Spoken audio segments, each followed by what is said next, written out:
KGO-TV presents The Great Ideas, a program devoted to understanding the ideas by which we live. You are cordially invited to take part in this exciting adventure in uncovering the meaning of the ideas we all use every day of our lives. Each week at this time, Dr. Mortimer J. Adler, speaking informally to you across his desk, will undertake to explain one of the great ideas. He will try to answer the questions raised in your mind by that idea or by his explanation of it. He invites you to send your questions in. A set of the first-year selections from the great books donated by the Great Books Council of San Francisco will be given to each person whose question is discussed on this program. KGO-TV brings philosophy to you in the person of Dr. Adler, one of America's foremost philosophers, director of the Institute for Philosophical Research in San Francisco, and editor-in-chief of the two-volume Syntopicon, or Encyclopedia of the Great Ideas. Today, Dr. Adler is back with us again and begins the discussion of government. Dr. Adler.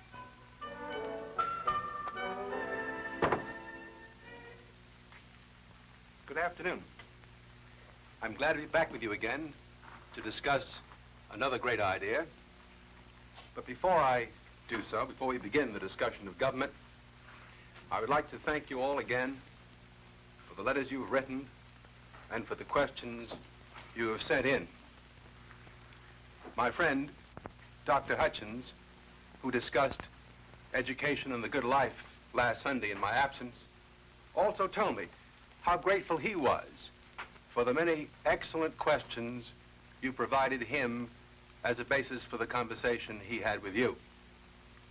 When I got back from New York during the week, I found a considerable number of questions about happiness, accumulated from previous week's discussions. Unfortunately, we can't answer most of those, but there's one that I would like to answer. This one here from Mrs. Carol W. Purdy, Berkeley, California, who asked about a book that I referred to when I talked about tragedy in relation to happiness. That book, Mrs. Purdy, is by Miguel Unamuno, the great Spanish philosopher, Unamuno, and the title is The Tragic Sense of Life. Just a word more about the questions on this program. In the past, we've attempted to answer the questions at the end of the discussion, and sometimes, as the very last time on happiness, I start right off by considering some of the questions, but today we're going to deal with them differently. They're the kind of questions that I think will fit right into the discussion, and so I'm going to ask my associate, Mr. Luckman, to come right on with the questions. Mr. Luckman? Welcome. Oh, all right. Thank you. Nice to see you. Sit down. Thank you.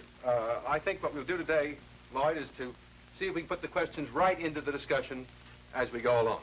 Well, I'll follow you closely. Fine. Now, our problem today in this opening consideration of government is the problem of whether government is necessary. Is government necessary?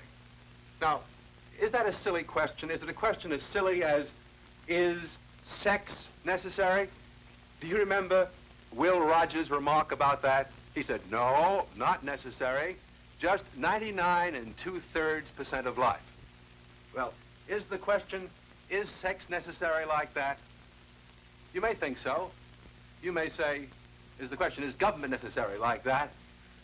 You may think, for example, that No one in the world would say it is necessary. Who says that government isn't necessary? And if you start to think about it, and I were to say, well, anarchists say that government is not necessary, you may reply, well, who bothers with anarchists? They're un-American. And as a matter of fact, if you start to think about anarchists, you may have the image before you of a man with long whiskers and a smoking bomb in his hand, muttering gutturally in Russian accents. But that isn't quite the whole truth. There are, of course, bomb-throwing anarchists, but there are also philosophical anarchists, and our own Thomas Jefferson was one of them. I'm sure you've all heard a statement of his that's been quoted again and again and again, which is that government is best which governs least. And he goes further than that, as a matter of fact, comparing the Indians, the American Indians, whose society he thought existed without any law or government, and the highly civilized Europeans who lived under, in his view, too much law and government. He thought it was much better to live as the Indians did, without any government at all, than as the highly civilized Europeans did. By the way, Mr. Luckman, don't we have a question right on that point? Very, very much so, Dr. Adler. It's from Marjorie Glover. Let's have it. She lives here in San Francisco. She says, following the theory that the best government is the least government, would you say that the best government of all might be no government at all?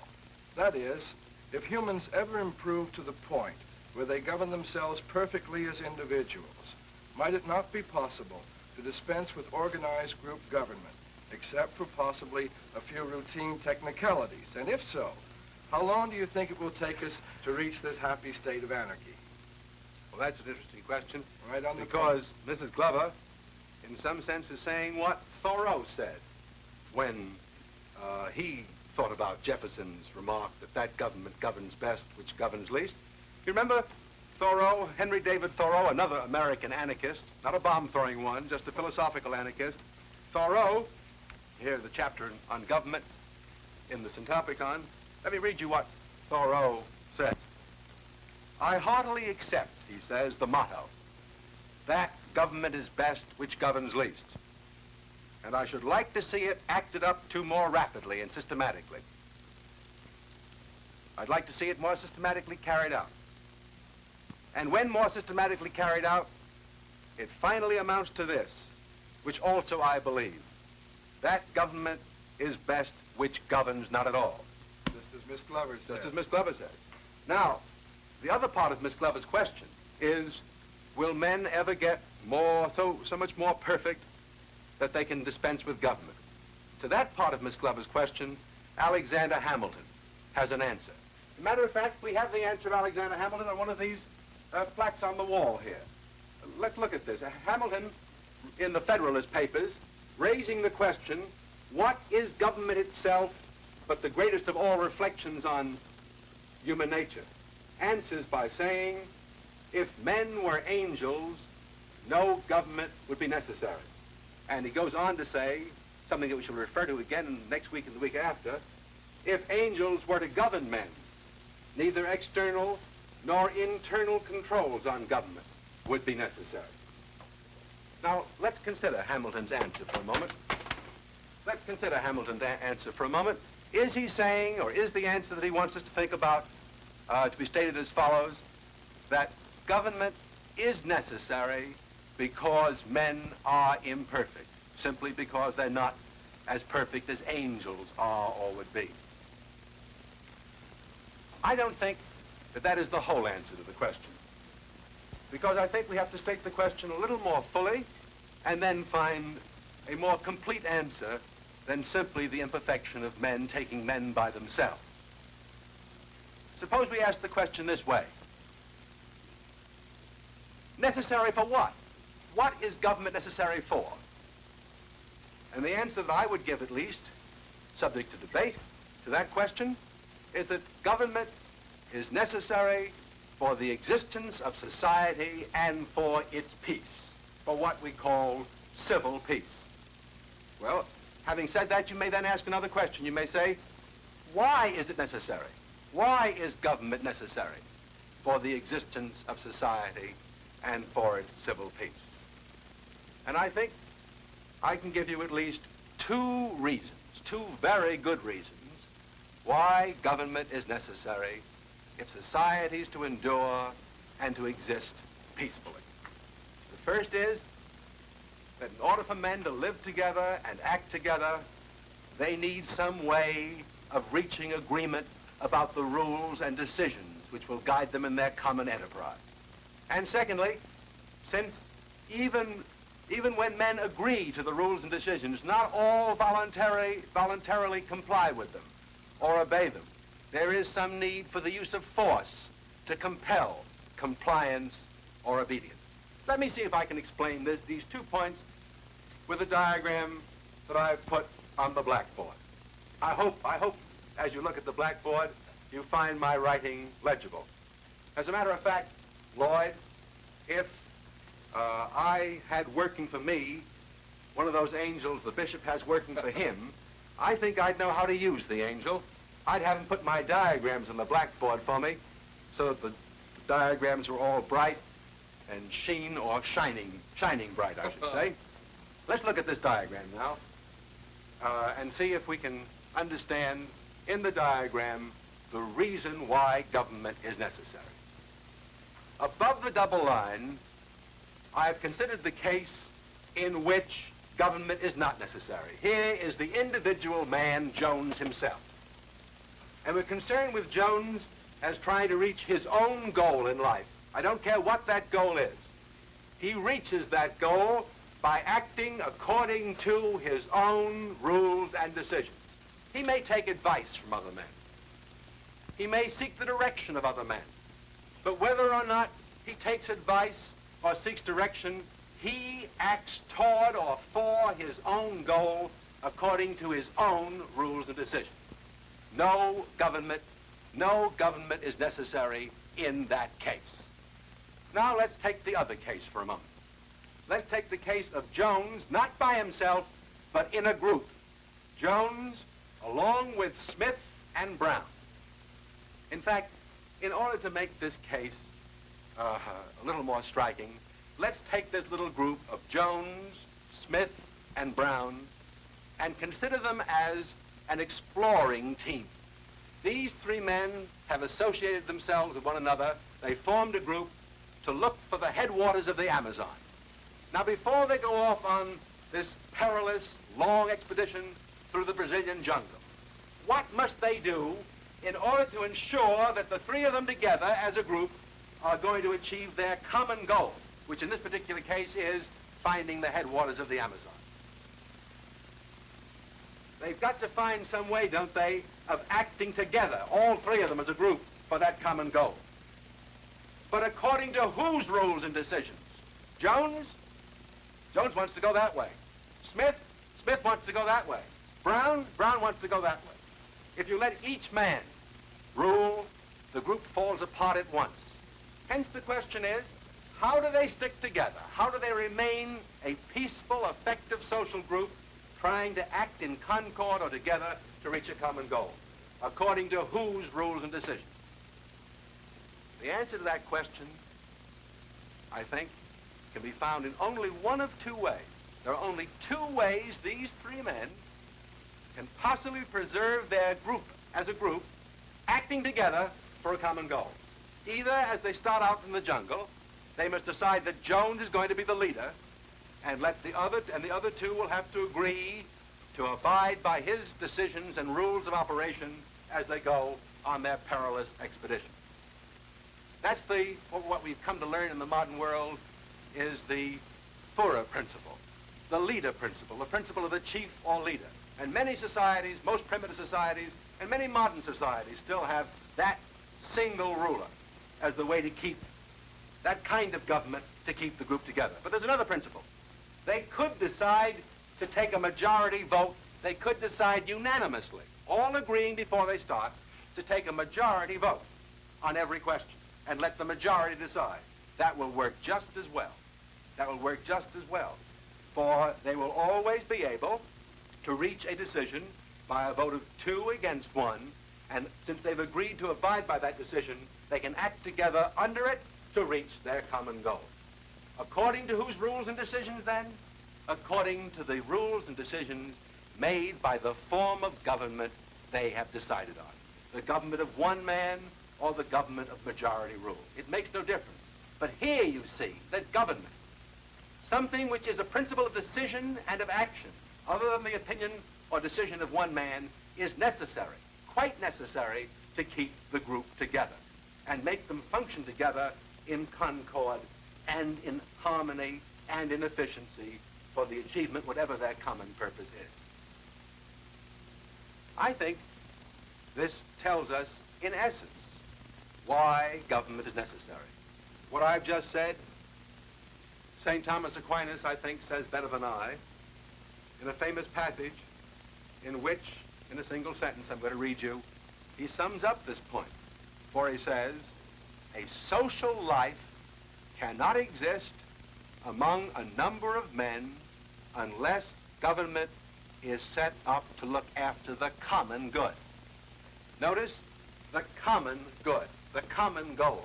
It is because a number are together in trying to reach a common goal that you have to have government or a principle of decision and a way of enforcing it. And Charles Darwin, many centuries after Aquinas, also said, man being what he is, any form of government is better than none.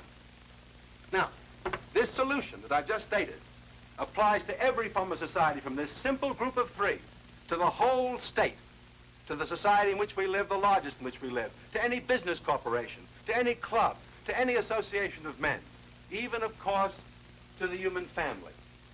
But when you come to the human family, you really have a difficulty. I wonder if you ever thought about this. Leaving the children out, as I would leave the children out, because while they're children, they should have no voice in their own government. You have the husband and wife. But when you have only two members of a society, it's as if you didn't have Brown here. Just had Jones and Smith. Let that be husband and wife for a moment. Then what principle can you use? Can you have majority rule? Not when you have two. In the family consisting of husband and wife, the only principle of government can be the rule of one. And of course, you know the answer I think is the right one. I tend to agree, I'm afraid that some of you will not like my answer, but I tend to agree with St. Paul's injunction to wives that they should obey their husbands. This is one way of keeping peace in the family. Dr. Adler. Yes, Mr. Luckman. Now, before you get tangled up in domestic relations or with your own wife on this particular problem, I have a question here from one of our... Why don't you pull your chair up so we can sit down together on that one? Do that. You haven't answered this question, which comes to us from Dominic Cortese, who lives on McKee Road in San Jose, California. Now, in his letter, he refers to the political philosophies of Hobbes, Rousseau, and Locke, and their view that society is not natural. He points out that, as the Declaration of Independence says, government may be necessary to secure the rights of men in society. But he goes on, if society itself is not natural, then it may not be necessary for men to live in society. And if that's the case, that men don't have to live in society, then maybe government isn't necessary either. Well, the argument Mr. Cortese states, I think, advances the analysis we want to follow. Mr. Cortese's right. If society is not necessary, then government is not necessary, since all we've been able to say about government is that it is necessary to preserve society and have men live together socially, effectively, and peacefully. But Mr. Cortese, I think, is wrong, Mr. Luckman, in saying, even of the writers that he quotes, Locke and Rousseau and Hobbes, I think he's wrong in saying that they held that society is not necessary. Even they, who thought that men were not by nature instinctively social, as the bees are, or the ants, or the social wasps and other insects, nevertheless, even they thought that society was necessary for human life and good for life, and that government was necessary to keep the peace in society. So I think Mr. Cortese goes further. Well, as a matter of fact, Lloyd, even the anarchists, I think, hold that society is necessary even when they think that government is not necessary for society. I have here in the Syntopicon a quotation from a Russian anarchist this time, but believe me, not a bomb-throwing anarchist, but a great philosophical anarchist, the great Prince Kropotkin, who says, let me quote this to you, "The anarchists conceive a society in which all the mutual relations of its members are regulated not by law, not by authorities, whether self-imposed or elected, but by mutual agreements between the members." There you see is an anarchist who is saying society is good and men can live together socially, but without law, without government, without the imposition of any external force, but only by mutual agreement of the members. Doesn't that answer the question, Lloyd? Doesn't that answer it at all? Not to my satisfaction. And the reason I'm differing with you is that, while government may be necessary, as you're pointing out, may it not be a necessary evil. I'm thinking of, you quoted an anarchist, and I have another that he brought to my mind. Kropotkin brings to mind Bakunin. He's another philosophical anarchist. Yes, a philosophical anarchist. And let me quote him at you and see what you say. He points out that the ruling classes have long made us feel that government is a necessary evil. And he goes on to say that it may be a necessary evil for them, all right, but not for the people they're governing. For them, it's not only, it's not a necessary, but a tragic evil, a fatal evil. Well, that is a position we do have to face, because, as I see it, if we agree that government is necessary, we have to face the question whether, as necessary, it is good or evil. Yes. Let me see if I can answer that question by stating three views of the matter. Two of them, I think, are extreme. And I'm going to try to take both today and then carry it on much more next week, the moderate view. One extreme view is, as Mr. Luckman just represented it, the view that government is a necessary evil and therefore we should have as little of it as possible. This view is based upon the notion that the end of government is merely the protection of one man from another, and that government, while doing this good to us, is evil because it fundamentally destroys our liberty. The liberty the individual man has when he acts according to his own rules and decisions. This we must give up when we live in society and government, and the evil of government is it destroys our liberty, though it does the little good of protecting us.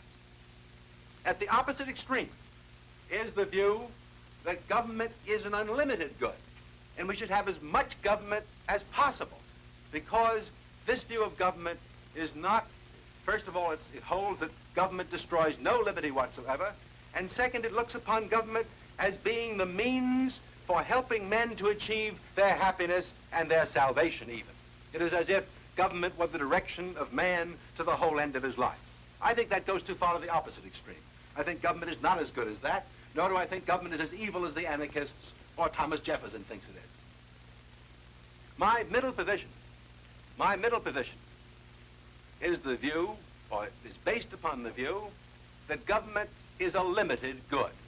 Neither a necessary evil nor an unlimited good, but a limited good which has as its objective not the whole welfare of man, not the ultimate happiness of mankind, or certainly not his eternal salvation, but that it has as its only objective the peace of a civil society, a peace achieved by justice and good order, and that with this definite limited objective of social or civil peace through justice, government performs its function for human welfare, and in this respect, and only in this respect, is good as a means. Let me summarize this quickly by saying that, in the first place, we see the necessity of government for the very existence of society. Even this social group, they put Brown back in there again, even this social group, this small social group of a team of explorers going into the jungle, can't stick together and achieve their goal without some principle of government, whether it be majority rule or the rule of a leader they themselves have chosen. And that government that they have set up for themselves, that principle of government they have set up for themselves, is necessary and good. It's good as a means for achieving this goal. In this particular case, the goal is discovering the headwaters of the Amazon. So when men associate for any purpose, I care not what the purpose is. It may be the purpose of making money as in a corporation for profit. It may be the purpose of advancing learning as in a university. It may be the purpose of some social activity together as in a social club. Or it may be the purpose of a good human life itself as is the purpose when they associate in a state. Whatever the purpose, government is necessary to achieve that purpose of association so that men can act together and act not only together but in peace. Now, if as a result of today's discussion we understand the necessity of government and that it is not as necessary just an evil, but it is as necessary a limited good, then the problem we want to go on to next time, and I think a very interesting problem indeed, is the problem of how government serves this purpose. How, being necessary, does it help men? How does it actually work to help men live together peacefully in such a way that they can achieve whatever is the common purpose of their association, of their coming together for a common life and acting together or trying to act together in concord. Now, as I go on, Lloyd, with this discussion next week, I hope that again, as in the past, we can get our friends who have been so kind to us in this program to send their questions in about government. Next week, questions about the nature of government and how it works as a means toward the end of government.